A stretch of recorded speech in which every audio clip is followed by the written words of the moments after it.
Revenue खाते पनुआकिल ऐं सब रजिस्ट्रार ऑफिस के मुबैना तौर राशि तपेदारनि क्लार्कनि बेअमले रिश्वत जो मर्कज़ बणाए छॾियो। खातेदारनि आबाददारनि जो सख़्त एहतिजाज। इन हवाले सां वधीक तफ़सील ॾेई रहियो आहे पनुआकिल मां CN न्यूज़ जो रिपोर्टर अयाज़ झंडीर।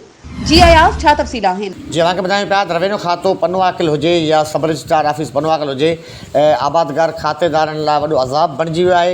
उते तपेदारनि क्लार्कनि ऐं सब रजिस्ट्रार ऐं उते दलालनि ऐं स्टाम्प पेडरनि हिकु माफ़िया क़ाइमु करे वरिती आहे। उन्हनि खे आला अमलदारनि जो आशीर्वाद बि हासिलु आहे।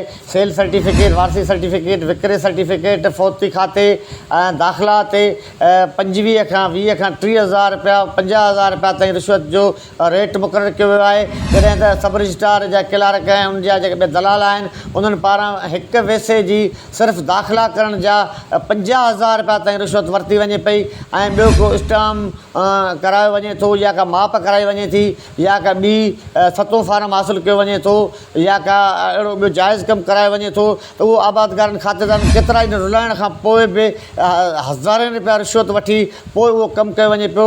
उन हवाले सां तपेदारनि उन्हनि जी ॿियनि जी हिकिड़ी माफ़िया क़ाइमु थियल आहे।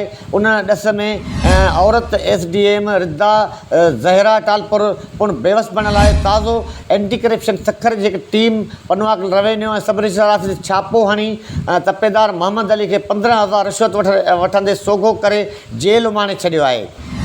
महिरबानी अयाज़, तफ़सीलनि खां आगाह करण जे लाइ।